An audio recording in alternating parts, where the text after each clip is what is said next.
Hey everybody, Prepper Nurse 1 here. This video is actually a follow-up to a video that I did about 9 months ago.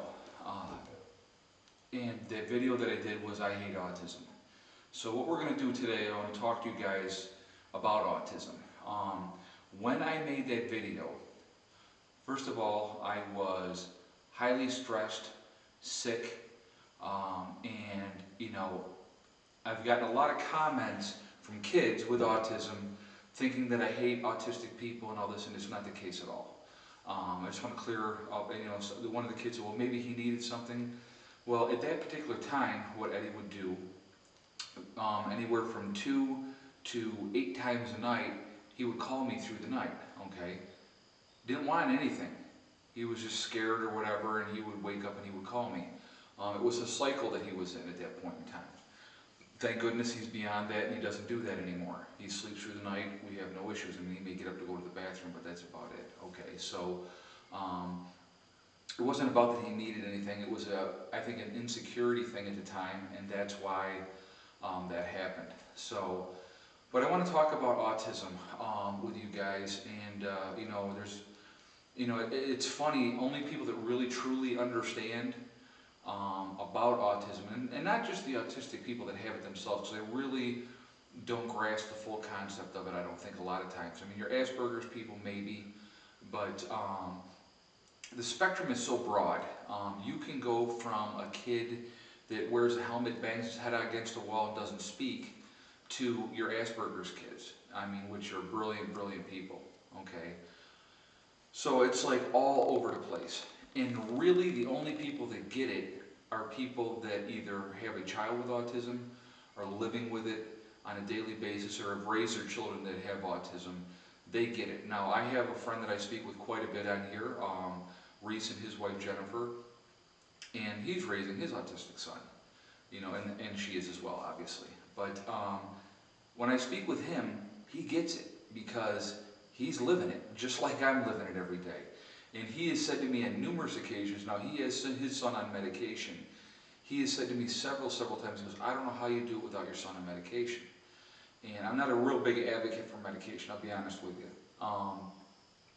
But the thing is, autism affects everybody. It just doesn't affect the person with autism. People have this misconception, oh, the poor kid, but how about the poor family too? I mean, don't get me wrong. I mean, because of the varying degrees of autism, there's a lot that you have to deal with. Now, I'll tell you what, I love my son with all my heart, and I will take care of him forever if that's what I have to do, okay? But, when you're dealing with the different things, you got to try to get that control, and some of the autistic, like my son has a tendency to be very impulsive, and he doesn't think things through. And that's why I worry about that for him, that he'll do something, and he'll be very sorry afterwards, but it's not going to change the fact that he may end up in a facility because of that, because of hurting somebody else or something to that effect. And I hope that doesn't happen, and I'm trying to, get things set up here so it's peaceful and serene and it's calm, for him and for the rest of us as well. And he's really adjusted well now. This is home now. I mean, we've been up here as of the 20th of September, we've been up here 3 months. So now he's used to being up here. And I knew it was going to be a huge, huge adjustment. Because the autistic kids don't like change. They like routine, they like normalcy, they don't like change, okay? But, there's a lot of people that are dealing with this on a daily basis, and it's not easy. Because first of all, and I don't care who out there will say it differently, it's BS. Any one of us as a parent would wish our kid would be normal, healthy, and happy. Now, being autistic is not a curse. It's not it can be a burden to a degree. But I look at my son. My son is very high functioning, can speak, got a great sense of humor.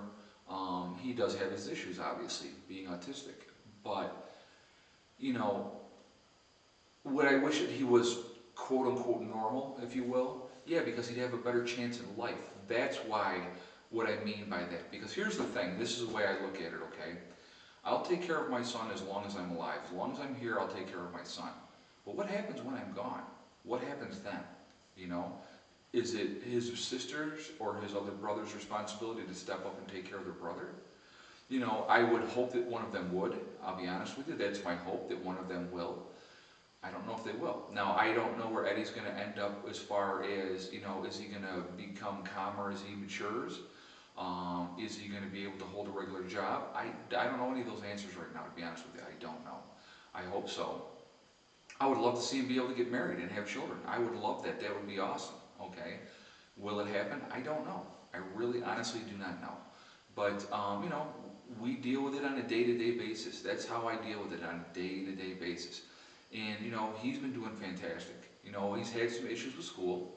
I've talked to you guys about that. And, but, you know, he went back to school as of Thursday, and he went to school Thursday and Friday, and I didn't get any phone calls, so that's a good thing. And he had some bumps in the road at school, but that's going to happen, okay?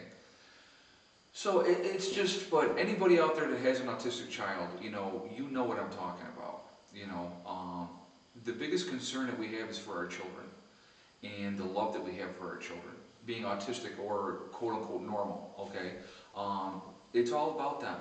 For me it is, as a parent, it's all about my kids. And I've said it probably a million times, you guys are probably tired of hearing about it. I don't care, I'll say it a million more times. Because somewhere down the road, my kids are going to come back and are going to watch these videos when I'm long gone, okay? And their kids are going to watch these videos when I'm long gone.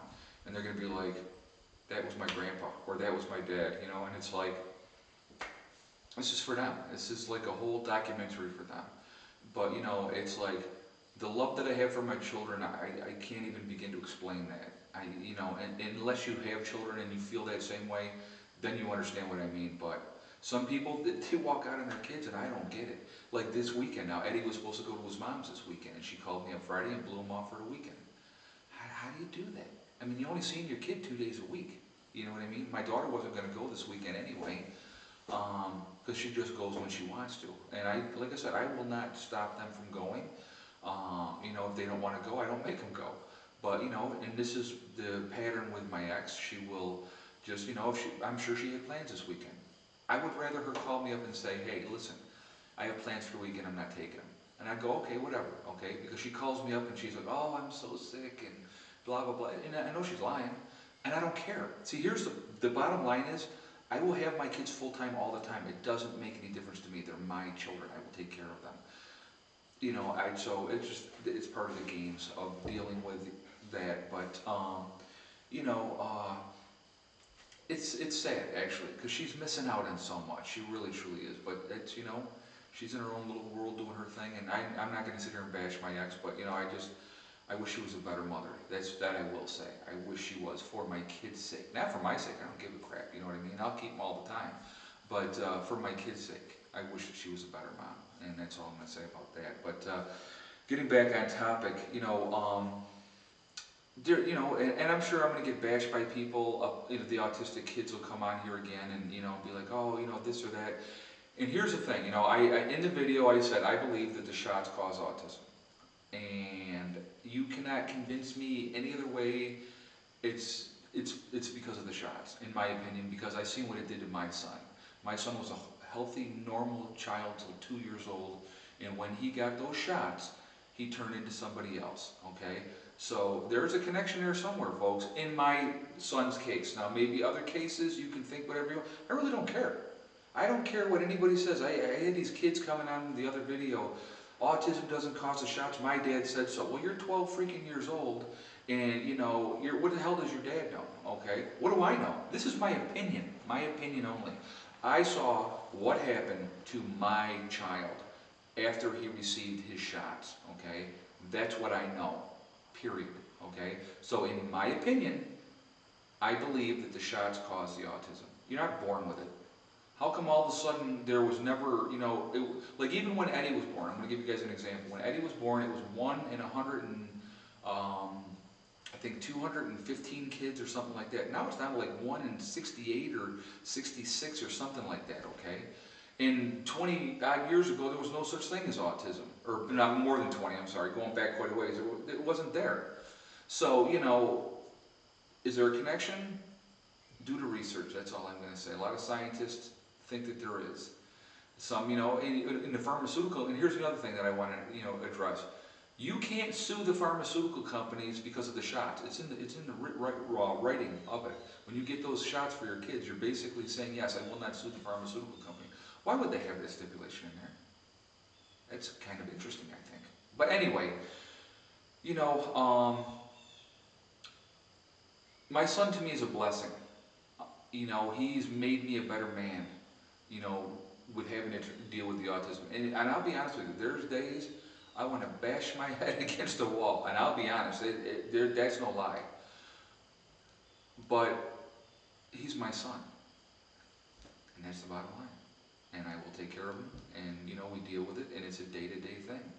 And I'm trying to do the best for him. And I'm trying to do the best for his sister. It's frustrating for her. It's hard on the other siblings. It's hard on the other family members. The divorce rate with autistic children, the parents, is 95%. That's a divorce rate. So, you know, and I didn't think I was going to be in that statistic, but I was. I ended up being that way. So, it happens. What are you going to do? That's life. So, doing the first video here in the new building. So I thought I would do it here because I know a lot of guys said that when outside you can't hear me so well. So I thought maybe if I did a video in here real quick for you guys that it would, you know, be better. So anyway, I'm rambling, and I apologize, but you know, I just wanted to give you guys my thoughts on it. You know, all these kids out there, you know, that have autism, you know what, guys, I don't hate you. You know, I feel for you. My heart goes out to you and your families, because you know, a lot of the kids, they don't realize the struggle. They don't realize it, and how much we care as parents. And that's what that's what it comes down to, we care. And, you know, we want the best for you. And that's it. All right, guys, well, listen, I will talk to you later. Prep Burners going out for now.